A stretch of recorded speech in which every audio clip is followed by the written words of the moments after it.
Hello, good morning everyone. I am Dr. Uday Kiran, dealing with GIT for you at the time. So we have been discussing liver, hepatitis, acute hepatitis, chronic hepatitis, cirrhosis, and complications of cirrhosis. In the last class, we have dealt about ascites, different kinds of ascites, not just in cirrhosis but in every other condition. So now we'll be dealing about the complications of cirrhosis, like complications of ascites and management of it, of ascites and its complications. So here in the last class we have dealt about how to evaluate a patient with ascites, like when you do an ascitic tap, what are the tests that you do in the ascitic fluid to establish the cause of the fluid from, so where it is arising from, and if there, after establishing the cause, we'll identify if it has any infection or anything. So I'll just briefly recap those and we'll go into its management.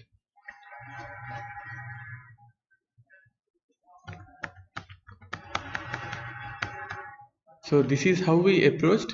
We do a gross analysis of the fluid. We'll see if it is transparent, clear, or cloudy yellow. Cloudy yellow is usually due to the leukocytes present in the fluid. Dark brown is to bilirubin pigmentation. Milky is due to triglyceride concentration.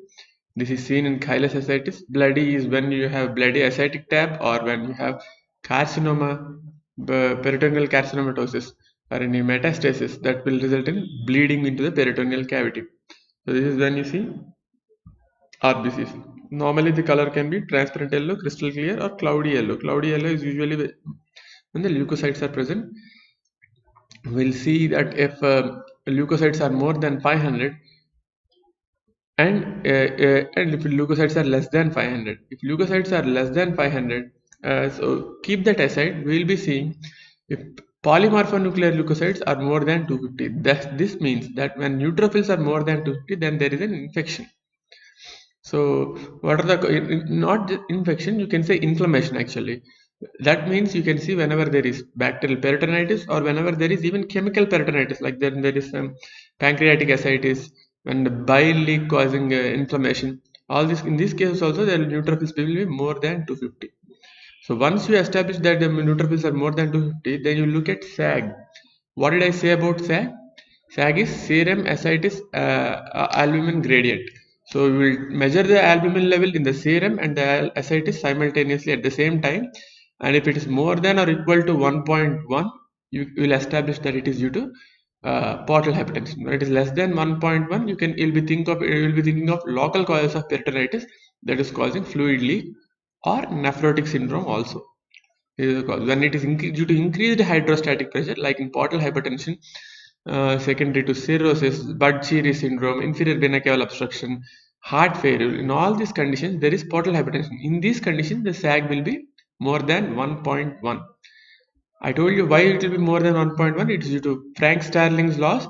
Your hydrostatic pressure will be countered by oncotic pressure. The difference in protein concentration will hold the fluid within the intravascular cavity. Your albumin will be holding fluid within the intravascular cavity, whereas your hydrostatic pressure tries to push out the fluid from the intravascular cavity. When this hydrostatic pressure dominates, free fluid will start leaking into the peritoneal cavity. So this free fluid will not contain much of albumin. When you measure the gradient, when the fluid leak is due to hydrostatic pressure only, free fluid will leak. So in these patients, when you measure the albumin gradient, it will be more than 1.1. Otherwise, in conditions where there is inflammation, cancer, or something, the microvasculature in the peritoneal cavity will be leaky. In this condition, albumin will also leak into the peritoneal cavity. So when in that patient, if you measure, the albumin gradient will be less than 1.1 because albumin is also leaking into the peritoneal cavity. That is SAG. Okay, so when the neutrophil count is more than 250 and SAG is more than 1.1, you know that it is due to portal hypertension. The fluid leak is due to portal hypertension and the neutrophils are also more in this condition. That means there is an infection of the peritoneal fluid due to ascites, ascitic fluid. There is infection of the ascitic fluid. Now you do organic blood culture, total protein, glucose, and you see all of this. If the total protein is less than 1, glucose is more than 50, and LDH is less than 225, this will establish it as spontaneous bacterial peritonitis. You will start antibiotics. When it is less than 1.1, that means this is not due to portal hypertension. This can be due to this fluid can might have accumulated due to nephrotic syndrome, or it might be due to second infection of the peritoneal cavity itself. Okay, so when you do a culture, if there is polymicrobial infection, then you think of it as secondary bacterial peritonitis. We'll be dealing between these two later, because see here, when single organism is grown in culture, you think of it as spontaneous bacterial peritonitis. When multiple bacteria are grown, but you think of it as secondary bacterial peritonitis, it needs broad spectrum antibiotic coverage. But you see here, this culture will take 3 days for the organism to grow. So when the patient presents to you, you don't know. You don't know if it is polymicrobial or monomicrobial, because after 3 days you'll get the report. Initially, you will depend on SAG. If it is more than 1.1, you think of it as normal spontaneous bacterial peritonitis. Less than 1.1, you straight away think, because there is no ascites at all present, you will straight away think it is not ascites, it is due to infection. But in this condition, when the ascites is more than 1.1, as SAG is more than 1.1, if this patient has some intestinal perforation and now he is having secondary bacterial peritonitis due to polymicrobial growth, so how do you differentiate? This patient has high SAG. Is it spontaneous bacterial peritonitis or it is secondary bacterial peritonitis? For that, you will need to do a CT abdomen you will do and see if there is some perforation in the abdomen or some abscess cavity somewhere within the abdomen that is causing the secondary bacterial peritonitis. So one more small clue is glucose more than 50 is SBP and glucose less than 50 is secondary bacterial peritonitis. Okay, so if this glucose value is equivocal, then you go for a CT and identify if there is having any a perforation. So this is briefly about the SAG, nuclear counts, and this glucose level and total protein. So now you will see different complications and management part will go. You want to see. Okay, so you have seen a patient of ascites that has been established due to cirrhosis. Okay, you have established the cause of the ascites as cirrhosis by doing all your SAG, your protein levels, everything. So what are the complications that can arise? So this ascites may become refractory ascites, that is resistant to treatment with resistant to your standard treatment, or there can be spontaneous bacterial peritonitis.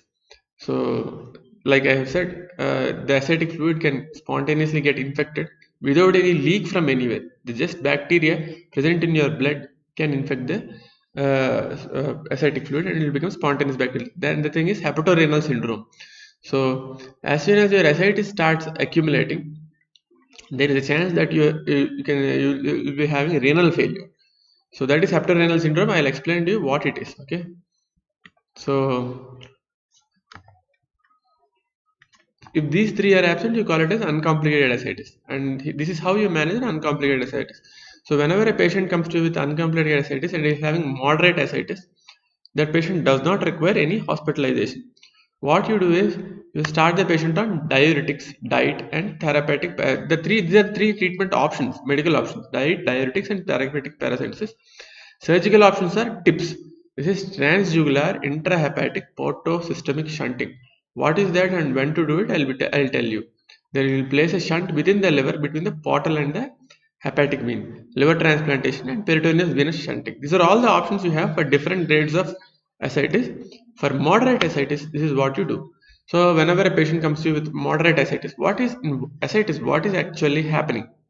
First thing, because of the cirrhosis, there is already decreased mean arterial pressure. I told you cirrhosis is the hyperdynamic state due to systemic vasodilation. There is vasodilation everywhere. So body tries to pump more fluid to compensate for the loss of peripheral vascular resistance. To maintain the pressure, heart will be pumping more fluid. But still, it will not be enough and there will be decreased perfusion of the kidney. So what does kidney think? That the body's intravascular volume is low. So on one side, kidney is retaining fluid. And what is happening at the liver on other side? Because of the increased portal hypertension through the sinusoids, fluid will be leaking into the ascitic cavity. On one side, there is already decreased mean arterial pressure. Kidney is actively trying to recruit fluid, and on the other side, fluid is escaping from the intravascular compartment into the ascitic compartment. So now there is further decrease in the intravascular compartment, and there is further decrease in the main arterial pressure. So kidney will start retaining more salt. So if the salt intake is increasing, the kidney will start retaining more salt, and more fluid will be retained, and all this fluid will eventually go into again ascitic cavity. So to stop this cycle, we have to somewhere stop the retention of fluid, reabsorption of salt within the kidney. So there will be further decrease of the fluid reabsorption. And now this, because there is decreased fluid reabsorption, the fluid that can go into your ascitic cavity will reduce. But this comes at a cost of decreased mean arterial pressure. Already the mean arterial pressure is less. So now you are restricting further fluid, intravascular fluid, by restricting salt. So your mean arterial pressure will fall a bit further. But this prevents ascites. So you need to strike a balance. So when the mean arterial pressure is too low, or when the kidney is already failing because of the reduced mean arterial pressure, you don't give diuretic or you don't restrict salt or something. Only when you have enough blood pressure so that you can go down a bit further, then only you will restrict the salt and add diuretic. So you'll restriction of salt. So you will not add any salt to diet in any form. Like even when you are cooking, you don't add salt. Whatever salts that are naturally present within the food are enough for the body.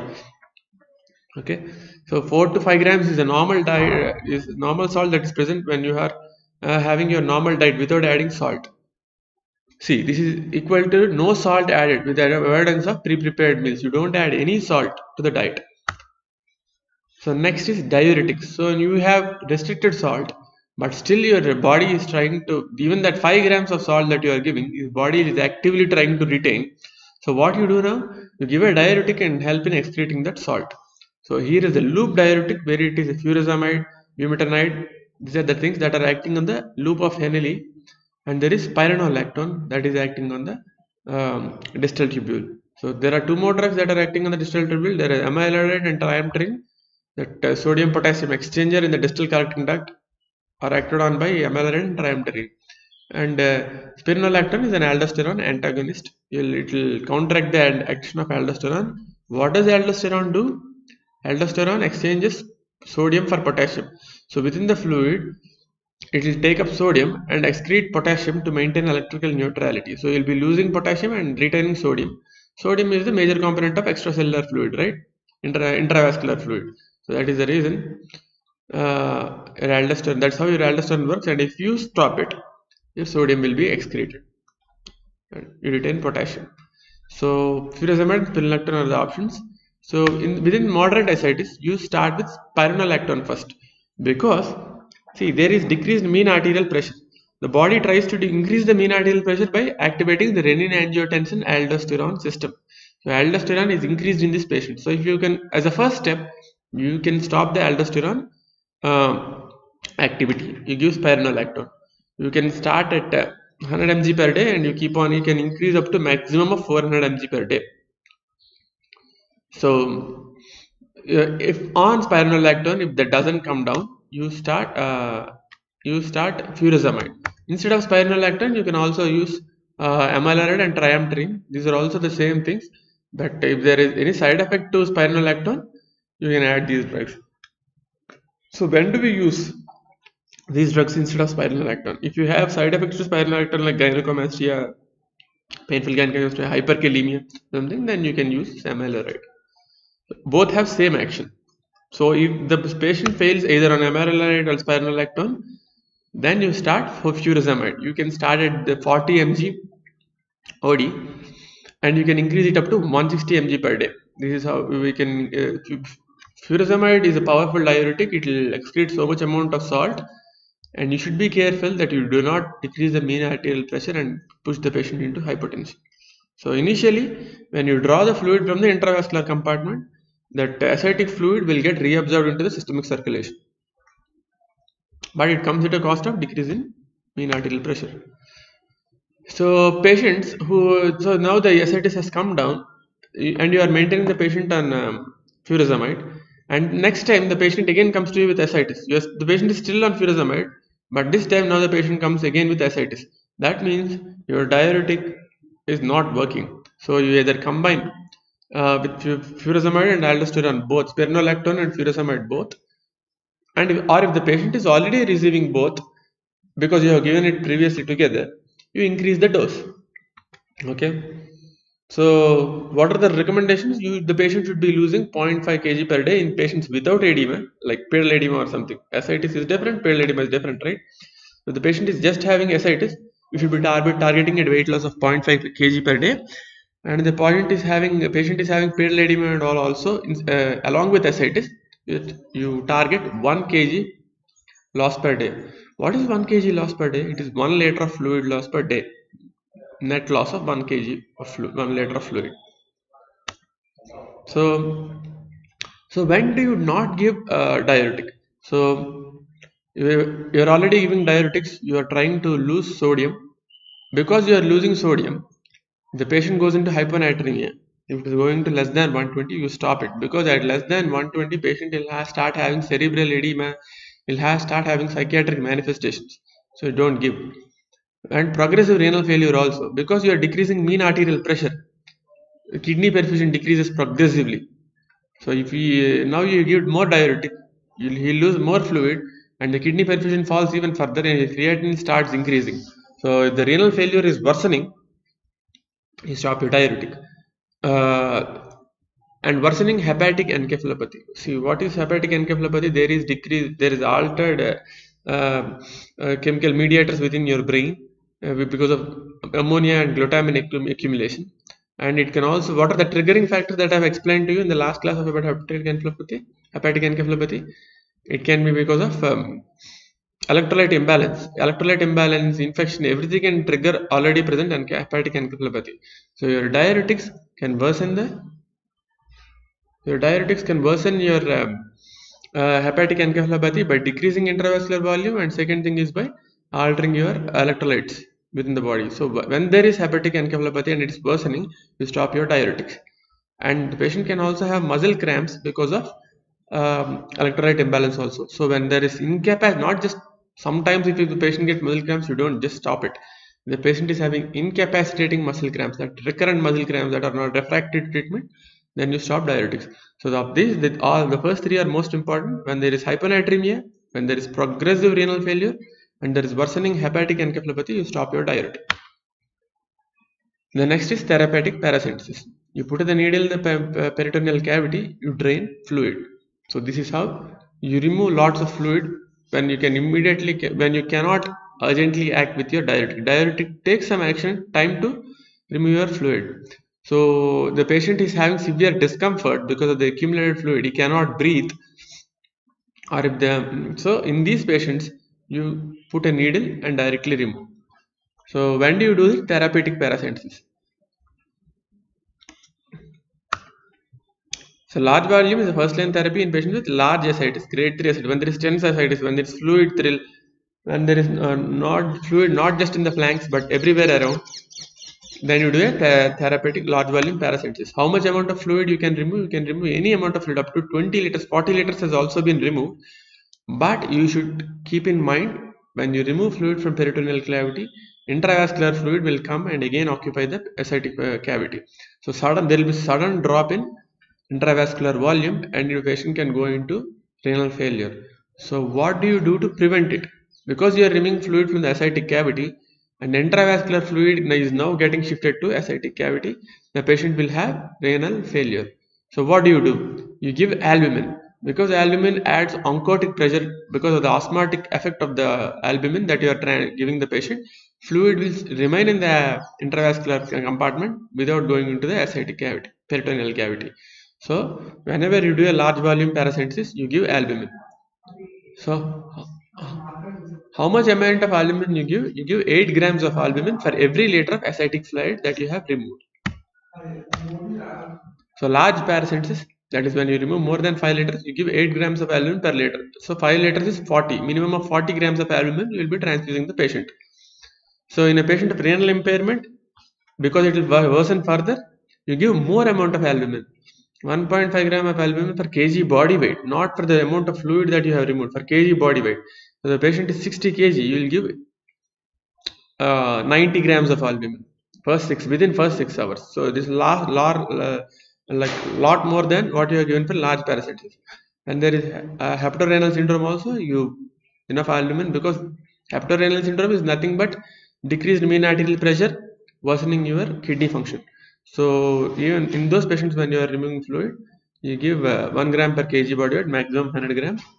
Every following day you give 20 to 40 grams per day. You see how the renal parameters are. So instead of albumin, can we give anything else like dextran or something? No, because they have not worked properly, and in patients of cirrhosis, they have no role. You give just albumin. So after large volume patient paracentesis, patient should receive the minimum dose of diuretics necessary to prevent the reaccumulation of ascites.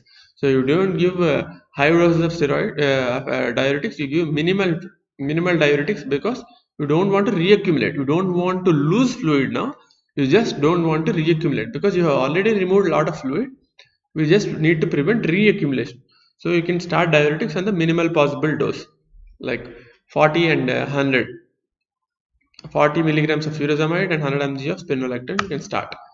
So is fresh frozen plasma necessary in these patients? FFP can have the osmotic effect, but it is more costlier than albumin and it doesn't serve the purpose because, see, in patients of cirrhosis there is a coagulation problem because there is decreased coagulation factor synthesis. But the most important thing is there is decreased anticoagulating factors also. Both coagulating factors and anticoagulating factors decrease, and the patient is not at risk of bleeding until you poke the patient or the patient has trauma. The patient as such does not have any risk of bleeding. So FFP need not be given for that purpose. But if the patient is having bleeding, then you can give. If he is having any trauma or if he is bleeding from any paracentesis site or something, you can give FFP. What is refractory ascites? So we have dealt with now ascites, treatment of ascites as such. Now we will be dealing with complications. Refractory ascites. What is refractory ascites? Despite giving maximal doses of diuretics, that is 160 mg of furosemide and 400 mg of spironolactone, despite giving these maximal doses, if the ascites doesn't come down, then you call it refractory ascites. So why is this becoming refractory? Because progressively you are decreasing intravascular volume. So the amount of fluid going to the kidney is getting decreased. So whatever fluid that you are giving is getting reabsorbed in the proximal tubule itself. So here, see in this diagram, so this is the proximal tubule, right? This is the loop of Henle. This is distal tubule. So because the fluid that is entering here is progressively coming down, most of the fluid is being reabsorbed in the proximal tubule itself. Whereas your drugs are acting here and here. So now what happens? Because everything is getting reabsorbed here, even if you give a drug, there is nothing entering here. So your drugs will not work. So this is refractory ascites. Despite giving maximal doses, nothing is entering here and your diuretic is no longer working. So that is refractory ascites. So what do you do in that patient? There is no option. You cannot give any diuretic further. What do? You increase the intravascular fluid and increase the fluid that is coming to kidney. You can give an albumin with vasoconstrictors. Vasoconstrictors like octreotide and terlipressin initially to increase the kidney perfusion, because terlipressin, which is an analog of vasopressin or octreotide, all this cause splanchnic vasoconstriction and redirect the fluid to systemic circulation. So we will have an increase in main arterial pressure, but that is temporary. You cannot give the drug daily. So what is the definitive treatment for it? Whenever the patient is having refractory ascites, what you can do is put TIPS. What is TIPS? Transjugular intrahepatic portosystemic shunting. So what is the problem in cirrhosis? There is increased sinusoidal pressure, right? Because sinusoids are all fibrosed. Your portal vein, in between portal vein and the hepatic vein, there is constriction and increased pressure. So you are having portal hypertension downstream. So what do? If you can create a channel in between the portal tract and the hepatic vein, and you can dilate it enough, you can put a big channel enough, fluid will easily go from the portal tract into the hepatic vein, and the portal hypertension will decrease. So decrease in portal hypertension will also have cascading effects. So decrease in portal hypertension will result in splanchnic vasoconstriction. That is the most important pathological factor here, pathophysiological factor. Splanchnic vasodilation is causing your decrease in mean arterial pressure. So if somehow you can cause splanchnic vasoconstriction, either by drugs or by tips, you can decrease your uh, you can increase your mean arterial pressure. So what do? You go through the jugular vein, go through the superior vena cava, inferior vena cava, go into your hepatic vein, and from hepatic vein you create a channel into the portal tract and put a stent. See here, this is the liver. Here you cannot see the liver, but this is hepatic vein, this is portal vein. Here you put a stent within the liver itself. So now the blood fluid will be easily drained into your hepatic vein.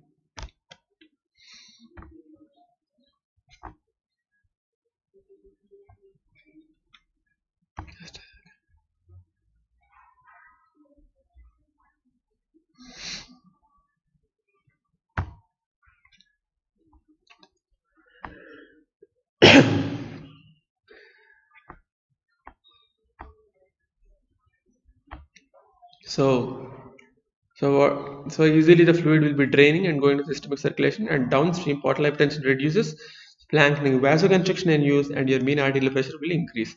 So as soon as your mean arterial pressure increases, fluid will go to your kidney, and and you can now excrete the fluid because fluid is entering your loop of Anelli and your distal convoluted tubule. Your diuretics will start acting. So TIPS is becoming the standard of care in patients with diuretic refractory ascites. So the recommendation resolution of ascites after TRIPS is slow, and most patients require continuous administration of salt restriction. So slowly your vasoconstriction ensues. It will slowly your fluid will be excreting. You will continue with your diuretics and salt restriction. But now your diuretics will be working unlike previously. So what is the another option that you have? You can put. Oh, so what is the side effect of TIPS? Now because the blood is not going through the liver but through a shunt within the liver, your blood will not be detoxified. Ammonia that is coming from the gut directly go to the brain, and hepatic encephalopathy will worsen. Whereas your ascites has improved, your encephalopathy will worsen. It is contraindicated in patients that are predisposed to hepatic encephalopathy. What is another option? In those patients where there is hepatic encephalopathy, you can put a peritoneous venous shunt. From the peritoneal cavity, you put a venous shunt within to your superior vena cava or your subclavian vein or something.